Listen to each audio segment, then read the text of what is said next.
오늘은 방금 읽은 시편 말씀을 통하여서 낙심보다 사명이라는 제목으로 여러분과 함께 은혜의 시간을 갖도록 하겠습니다. 여러분 혹시 마음속에 폭탄도 하나씩은 다 품고 계시죠? 이 폭탄이 언제 터질지 모르는 것 같은데 시한폭탄 같은 느낌. 무슨 말이냐? 요즘 많은 사람들이 마음속에 이렇게 분노가 어느 정도 게이지가 차오르는 것 같아요. 그러다 보니 별일 아닌 일에 화도 내고 짜증도 내고 세상 부조리와 모순이 없으면 좋겠지만 그 부조리와 모순이 수없이 발견되게 되고 또한 나를 향하여서 해를 끼친 사람이 성공하고 잘 되는 거 보면 속이 뒤틀립니다.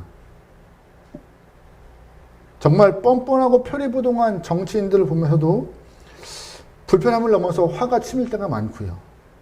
뭐 경제 상황을 보더라도 물가는 점점 올라가는데 다 힘든 상황에서 자기 살겠다고 혼자 이속만 챙기는 사람들, 또한 자기 이속을 위해 속이는 사람들, 정말 나쁜 사람 많은 것 같아요.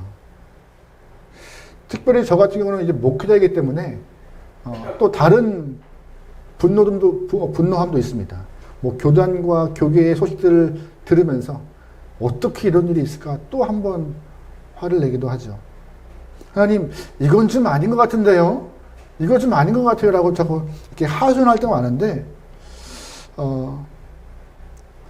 세상에서 정직하고 하나님 뜻대로 살고자 애쓰는 우리의 모습이 바보와 같다고 생각할 때가 좀 있는 것 같습니다. 여러분, 마음속에 폭탄을 품고 있는 사람에게, 분노로 가득한 영혼에게 오늘 본문은 그래서 하늘의 지혜를 허락해요. 폭탄 터뜨리지 마. 분노 표현하지 마. 왜? 라고 하면서 그 이야기를 하고 있는 것이죠. 오늘 우리가 읽은 시편 말씀은요, 인생의 산전수전 다 겪은 다윗이 그의 말년에 기록한 이야기인데 주석가들은 지혜의 시, 교훈의 시로 분류하고 있어요. 다윗이 할 말이 많은 거예요. 오늘 본문을 우리가 처음부터 쭉 읽어보면 마지막까지 우리와 똑같이 동일한 것을 느끼고 경험한 다윗이, 현실적인 아픔과 고통을 경험한 다윗이 자신의 삶에서도 이렇게 분노를 표현할 수 있었던 다윗이 어떻게 그렇게 그런 일들을 행하지 않았는가라고 그 지혜를 알려주고 있습니다. 세 가지의 교훈을 하고 있는데요. 첫 번째 무엇이냐? 다윗은 본문에서 악인 때문에 불평하지 말고 그들을 시기하지 말라고 합니다. 불평과 시기하지 말래요. 우리 1절 말씀 읽어보겠습니다. 1절입니다. 시작. 악을 행하는 자들 때문에 불평하지 말며 불의를 행하는 자들을 시기하지. 7절과 8절 한번 더 읽어볼게요. 시작. 여호와 앞에 잠잠하고 참고 기다리라. 자기 길을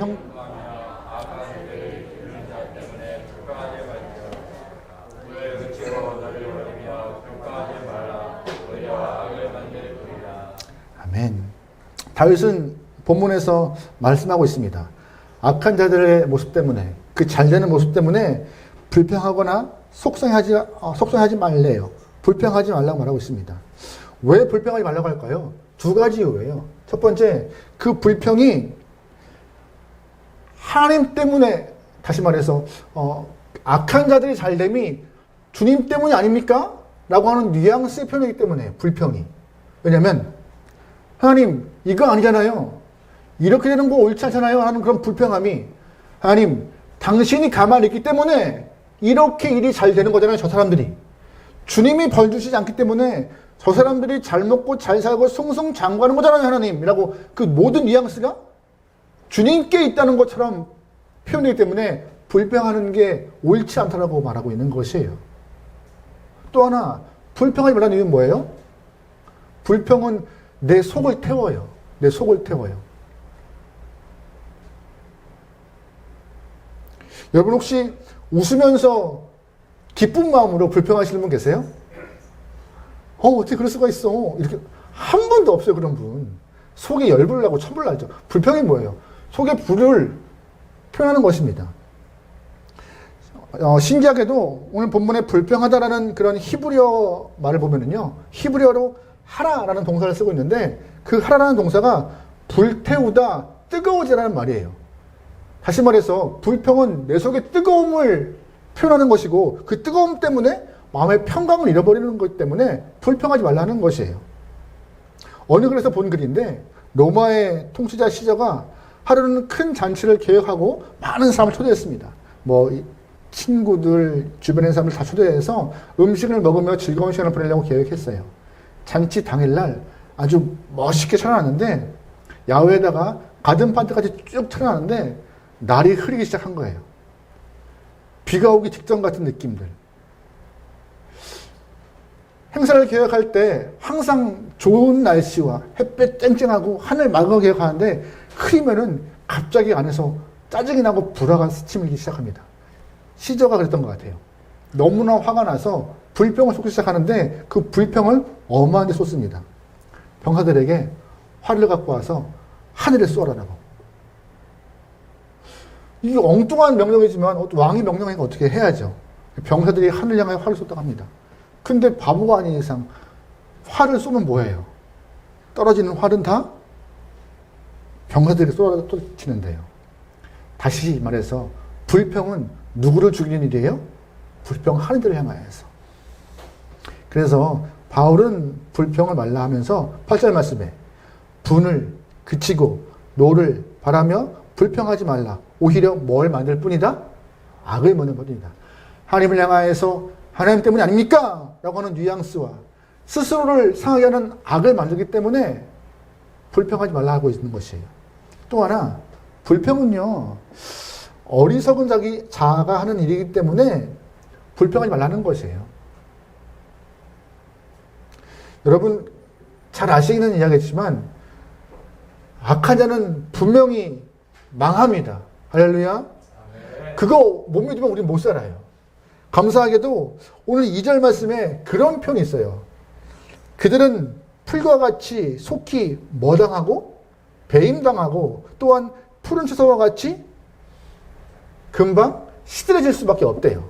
또한 오늘 읽지 않았던 말씀이지만 본문에서 13절 말씀에서 주께서 그를 비우시려니 그날이 다가옴을 보시리라. 그의 날, 한계가 나가오는 것을 우리는 볼 수 있다고 말하고 있어요. 분명한 것은 하나님은 악한 자의 결말이 비참하다고 말하고 있습니다. 이것은 우리도 알고 세상도 알고 있어요.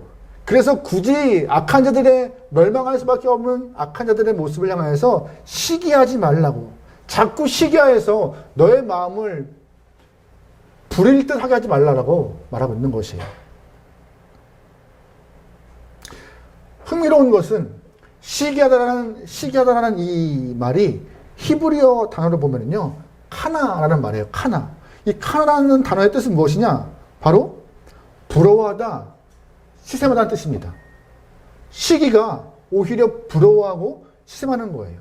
여러분, 악한 자가 잘 돼요? 그러면 그 잘됨이 뭘로 드러나요?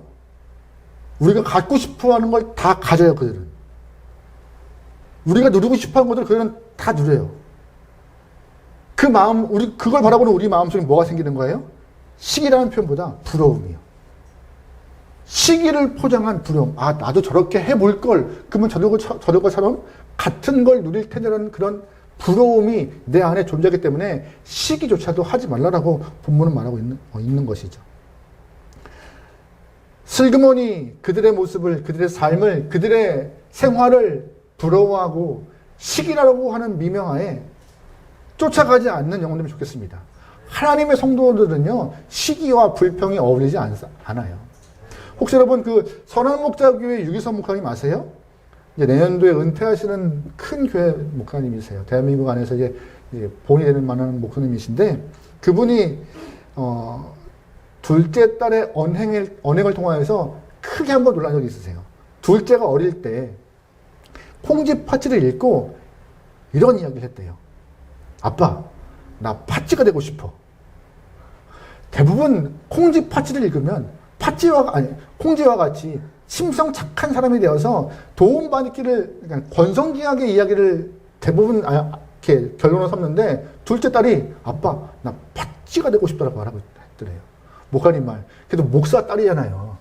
그래도 왜? 라고 물어보니 책을 읽어보니 아빠, 콩쥐는 착하고 조용하지만 고생만 해. 나 싫어. 팥쥐는 큰 소리 치고 할 것 다 하고 편하게 살잖아. 난 팥쥐가 좋아. 와, 그 얘기를 듣고 목사님 쭈뼛쭈뼛 쓰기 시작했대요. 어머, 어떡하면 좋을까? 여러분은 콩쥐와 파쥐 중에서 누가 되고 싶으세요? 입은 콩쥐라고 하고 싶지만 속으로는 편한 파쥐가 좋죠. 그죠? 그게 인간의 마음이고 본성인 거예요. 하지만 오늘 본문 시편 말씀은요, 악한 자들의 잘됨과 또한 그들의 떵떵거림과 돈 많이 버는 것에 대해서 불평하거나 부러워하지 말라고 하고 있어요. 그거 성도에게 어울리지 않는 모습이라고요. 우리가 내 안에 있는 분노와 폭탄을 터뜨리지 않기 소망합니다. 그래서 주님 모시기에 허락하신 그 평강의 은혜가 여러분 삶에 다 넘쳐서 누릴 수 있는 영혼님이 좋을 것 같아요. 두 번째 본문은 뭐라고 말하고 있느냐? 하나님을 의지하고 선을 행하라고 말하고 있어요. 그냥 불평하지 않고 시기하지 않는 것으로 내 삶을 마무리하면 좋을 텐데 하나님은 한 발 더 나가서 우리에게 주를 의지하고 선을 행하여서 성실함을 먹거리로 삼으라고 말하고 있어요. 성실함을 먹거리로. 3절 말씀 다 같이 읽어보겠습니다. 3절입니다. 시작. 여호와를 의지하고 선을 행하라. 아멘. 3절 말씀 후반부에 그의 성실함을 뭐로 삼아요? 먹거리로 삼으라고 말하고 있어요. 먹거리로 삼으라는 것은 무엇이냐? 바로 히브리어를 표현하면은 소중히 여기라 라고 말하고 있는 것이에요. 기뻐라라고. 너희가 살면서 이 땅에서 선을 행하되 그 성실하심을 너희가 무기로 삼아 행하는 것이 옳더라고. 왜? 하나님이 성실하시기 때문에. 매일매일 우리에게 성실하게 해를 뜨게 허락하시고 24시간 똑같이 운행하시는 주의 성실하심이 우리의 삶에 임하여서 우리 또한 성실함을 무기로 살아가는 것이 성도의 본 모습이라고 말하고 있는 것입니다.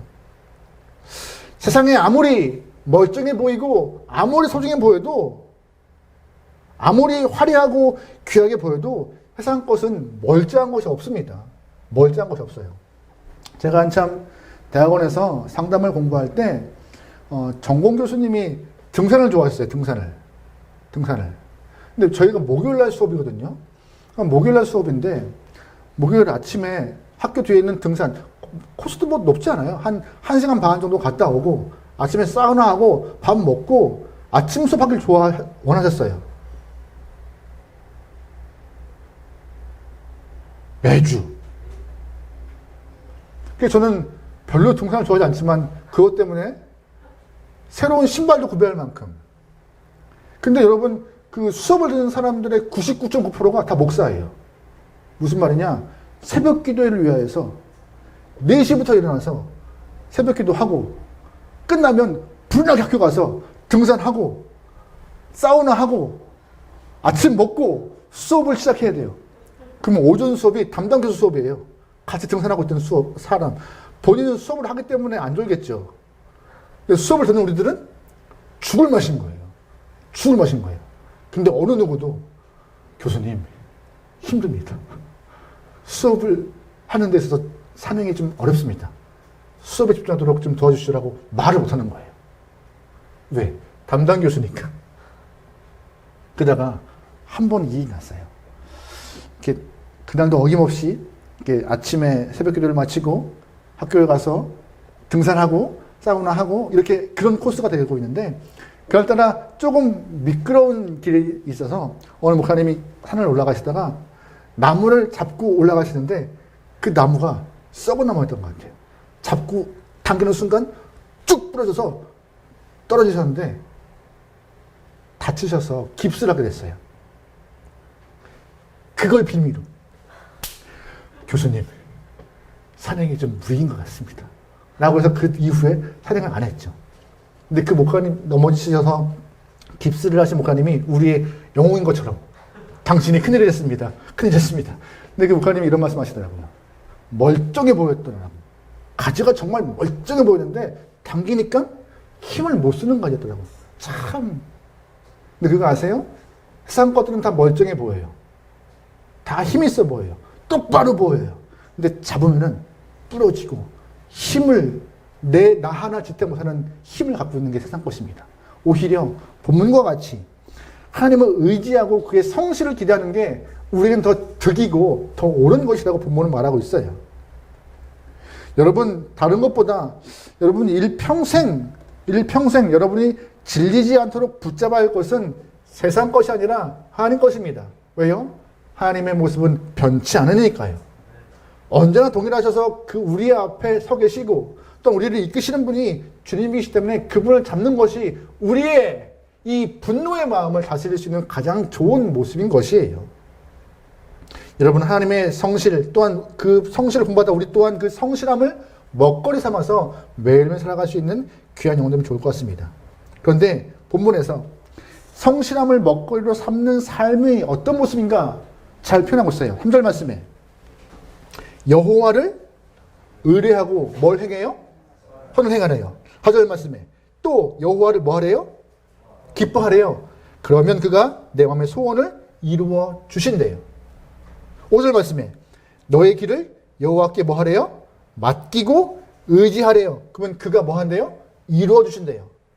즉 멀쩡해 보이는 세상을 향해서 손 뻗지 말고 하나님을 향하여 손을 뻗고 의지하고 성실함에 행하는 자 소원을 이루시고 이끌어 가신다고 오늘 본문은. 게다가 7절 말씀에 여호와 앞에 뭐하고?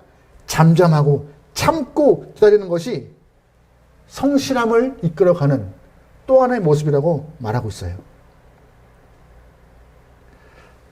분노하지 않고 갑자기 상황 때문에 바르르 떨면서 내 감정을 다 드러내지 않고 참고 인내하는 것 또한 성실함의 모습이라고. 다윗이 그런 삶을 살았다고 말하고 있는 것이에요. 여러분 잘 아시겠지만 다윗은 이유 없이 사울에게 오랜 시간 동안 쫓김당하고 괴롭힘당한 영혼이에요. 근데 그런 다윗 앞에 사울 왕이 나타나요. 동굴에서 몇 번이나? 2번이나. 다윗이 사울 왕을 죽일 수 있는 기회가 2번 있었습니다. 다윗이 어떻게 했을까요? 그 분노를 이유 없이 오랜 시간 동안 자기를 괴롭히는 사울 왕을 죽일 만한 기회가 2번 있는데 다윗이 옳거니 잘 됐어. 완전 범죄야. 나한테 정말 승률 100% 순간이라고 하면서 칼을 뽑았을까요? 절대 안 그랬습니다. 사울 안 건드렸어요. 오히려 살려서 보냈습니다. 만약에 자신의 분노를 다 끄집어내어서 사울을 이렇게 해야 했으면 자신의 분노는 풀렸겠지만 그 이후에 다윗이 왕이 될 수 있을 만한 명분과 조건이 사라지는 거였기 때문에 다윗은 잘 참았어요. 인내했어요. 7절 말씀처럼 여호와 앞에 잠잠하고 참고 기다리며 하나님의 성실함을 기다리며 주 앞에 살아갔던 다윗의 모습이 그의 모습을 통하여 볼 수 있던 것이죠.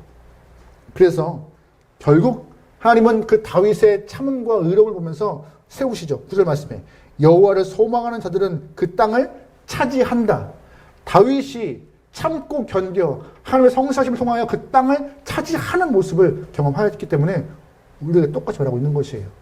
지금 상황에 일희일비하지 말고 단단한 하나님을 붙잡고 의지하는 것이 우리의 삶에 이 땅을 차지하고 우리의 마음을 이루어가는 큰 방법이라고요. 여러분, 그 어떤 것보다 하나님을 향한 마음을 갖고 살아가길 소망합니다. 미국의 설교자로서 유명했던 해리 아이언사이드라는 박사가 있는데 어린 시절 양화점에서 일을 했다고 합니다. 양화점이 뭔지 아세요? 양화점? 구두 만드는데, 옷 만들고. 근데 이 해리 박사가 구두 만드는 일을 배우면서 성장했는데 구두 만들기 위해서는 먼저 소가죽을 떠서 구두본을 뜬대요. 구두본을 뜬 다음에 계단하고 물을 흠뻑 먹인 다음에 마를 때까지 계속 친대요. 가죽을. 그래야 흐물거리기 때문에. 그리고 흐물거린 가죽을 판대에다가 못을 박아서 쭉 늘어뜨린대요. 그래야 그 탄성이 더 줄지 않고 그대로 늘어난 이후로 가죽을 유지해서 이 구두를 만들 수 있는데 이 공정이 생각보다 좀 길다고 해요.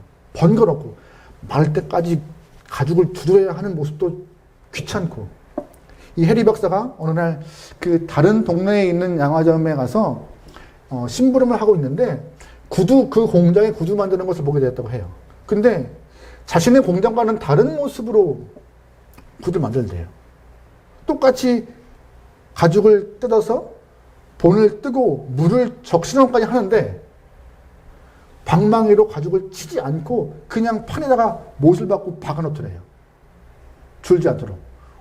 자기들과는 다른 방법이었기 때문에 왜 이런 방법으로 일을 하냐고 물어보니 이 사람아 이렇게 해야 빨리 많이 만들지. 더 많이 팔지. 언제 두드리고 언제 말리고 언제 당기고 언제 있어. 아 그렇구나. 라고 해서 본인이 가게 돌아가서 사장님에게 사장님 옆에 가보니까 안 두들기던데요. 그냥 못에 박아서 가죽을 늘리던데요. 우리도 그렇게 해서 많이 만들면 좋을 것 같은데.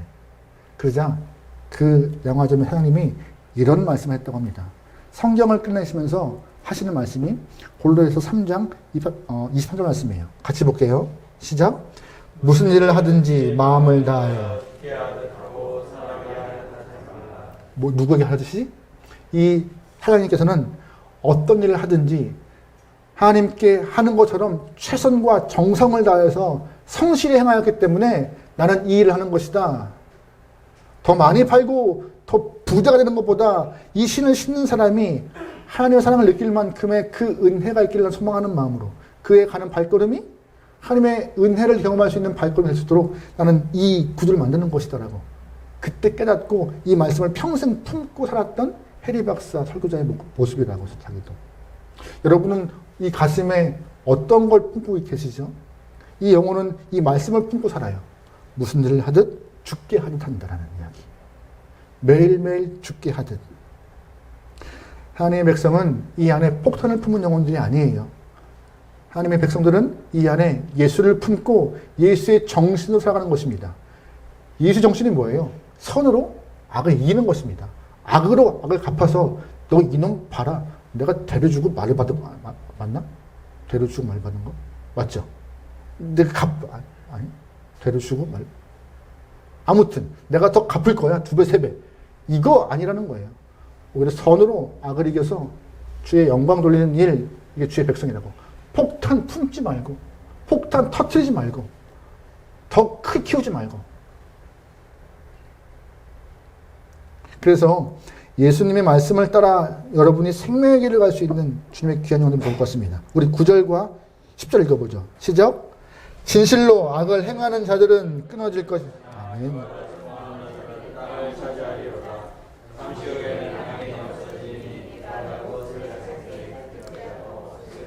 아멘. 이 말씀 우리가 신뢰하며 읽길 바랍니다. 악인의 행함은 끊어진다라고. 하지만 여호와를 향하여서 소망을 품는 자는 이 땅을 차지할 거다라는 말씀. 세 번째, 오늘 본문에서 말하고 있는 것은 악인과 의인의 최후는 분명히 같지 않다라고 말하고 있어요. 악인과 의인의 최후는 같지 않다라고.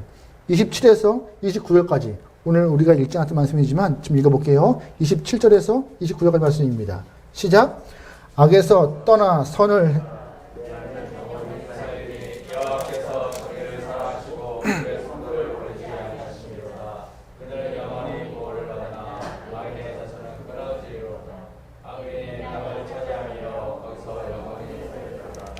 아멘. 잘 보시면 본문에서 악인은 망하고 의인은 영원히 산다라고 분명히 말하고 있습니다. 달라요, 최후가. 마지막에 달라요. 우리가 현재 보는 모습은 우리와 좀 다른 모습의 삶을 살고 있지만 끝도 달라요. 오히려 끝은 우리가 더 잘되고 승리하는 모습 나와 있습니다. 언뜻 보면 악한 자가 더 잘되는 것 같지만 그게 아니래요. 왜요? 그 이유가 뭐래요? 28절. 여호와께서 뭘 사랑하세요? 정의요. 감사해요. 정의요. 무턱대고 의인이 잘 되는 것이 아니라 하나님이 정의를, 공의를 사랑하시기 때문에 주 앞에 있는 자, 의로운 자, 그 공의로 보호하심을 받는다고 말하고 있는 것입니다. 이게 참 은혜인 것이에요. 우리 한글 성경에는 27절과 28절 말씀에 없는 단어 빠져 있어요. 키라는 단어, 키. 이게 어떤 거냐? 왜냐하면이에요. 왜냐하면. 다시 말해서 27절 말씀. 악에서 떠나 선을 행하면 이 땅에서 기르기 살 것이다. 왜냐하면 하나님께서 정의를 사랑하시기 때문에 이렇게 흐르는 본문이에요. 왜냐하면 악과 선에 대한 분명한 결과, 분명히 끝은 같지 않습니다. 그 이유는 하나님의 공의하심, 온 땅에 주신 하나님이 심판하시고 이끄시기 때문에 여러분 그 마음을 좀 신뢰하며 살기 소망합니다. 그것이 오늘 본문의 가장 중요한 것이에요. 오늘 본문에 하나님이 어떤 분이시라고요? 정의를 사랑하시는 분. 그 말씀을 다윗이 하고 싶은 것이에요. 당신은 정의를 사랑하시는 하나님을 믿는가 믿지 않은가? 정의를 사랑하시는 하나님을 믿으면은 안에 분노와 악한 감정을 품지 말라라고. 정의를 사랑하시는 하나님을 신뢰하면은 너의 삶의 성실함으로 살아가라. 그것이 하나님의 뜻이다라고 말하고 있는 것이 오늘 본문의 중심 내용입니다. 그러면 하나님이 정의를 사랑하시는 분인데 그 앞에 서 있는 영혼들은 어떻겠어요? 언제나 주님의 눈빛과 주님의 귀와 다 신경 쓸 수밖에 없어요. 주님이 없는 것처럼 살 수 있는 것이 아니라 주님의 정의를 신뢰하는 사람들은 주님의 눈과 주님의 귀를 의식하여서 예민하고 조심스럽게 살 수밖에 없어요. 그것이 좀 어려운 말로 말하면 호람대오예요. 하나님을 의식하는 거, 주님 앞에 있는 것과 같이. 그런 삶이 성도의 삶으로 옳은 것이라고. 여러분 그런 삶의 모습을 좀 있게 소망합니다. 언제나 주님의 눈과 귀를 의식하여서 살아가는 삶, 그렇게 살아갈 때 정의를 살아가시는 하나님께서 악한 자와 선한 자의 끝을 달리하실 것이라고. 그래서 지금 우리의 마음, 우리의 감정 때문에 폭탄을 터뜨리거나 분노할 필요가 없다라고. 우리 23절에서 25절 말씀 읽어볼까요? 같이 읽어요. 시작. 여호와께서 사람의 걸음을 정하시고 그의 길을 기뻐하시나니 그는 넘어지나 아주 넘어지지 아니함은 여호와께서 그의 손을 붙드심이로다. 내가 어려서부터 늙을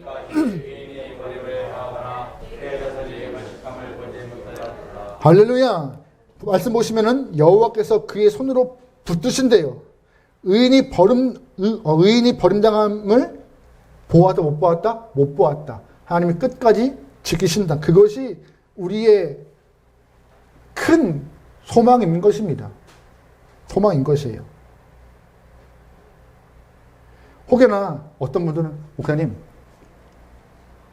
언제까지죠? 근데 언제까지죠? 말씀드리죠. 언제까지가 아니에요. 오늘 본 말씀은 단순히 지금 현세적으로 뒤집으시고 판을 바꾸시고 역설시키다는 말일 수도 있어요. 하지만 더 나가서 종말한 쪽으로 우리가 주 앞에 심판에 설 때 주님은 우리를 이끌어 가시는 얘기를 하고 있는 것이에요. 그때까지 우리가 죽을 때 모든 것이 끝난다면은 이 상황 현세에서 하나님은 역전시키셔야 다 바꾸셔야 돼요.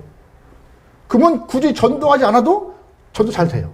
근데 성도들은 신앙은 현세가 아니라 어디까지요?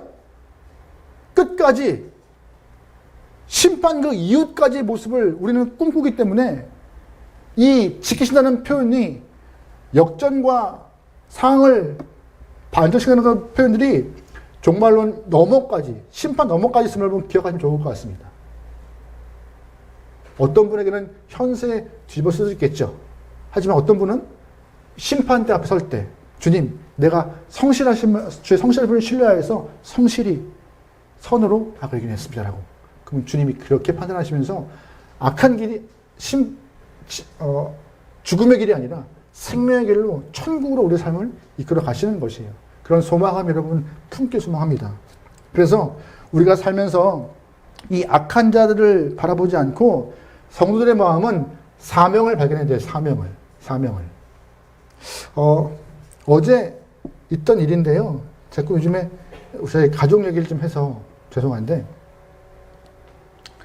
저희 막내 꼬맹이가 이제 혼자 움직이는 걸 좋아해요. 혼자. 그래서 이제 혼자 학교도 가고 싶어 하고 혼자 갈 수 있죠. 혼자 가끔씩 보내기도 해요. 부모라서 아직은 좀 노심초사하죠. 낮에는 혼자 시장도 가고 슈퍼도 가고 막 해요. 근데 어제 밤에는 샤워 다 하고 한 8시 반 9시 정도에 갑자기 간식이 먹고 싶대요. 그 시간에. 그래 먹어라. 집에 있는 간식거리를 샀는데 없는 거예요. 본인이 원하는 게. 가고 싶대요. 간식을 사러. 혼자 갔다 와.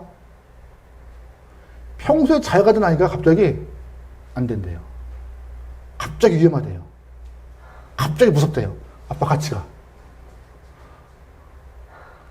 또 이 셋째를 향한 마음이 또 말랑말랑해져서 같이 가죠, 그 시간에.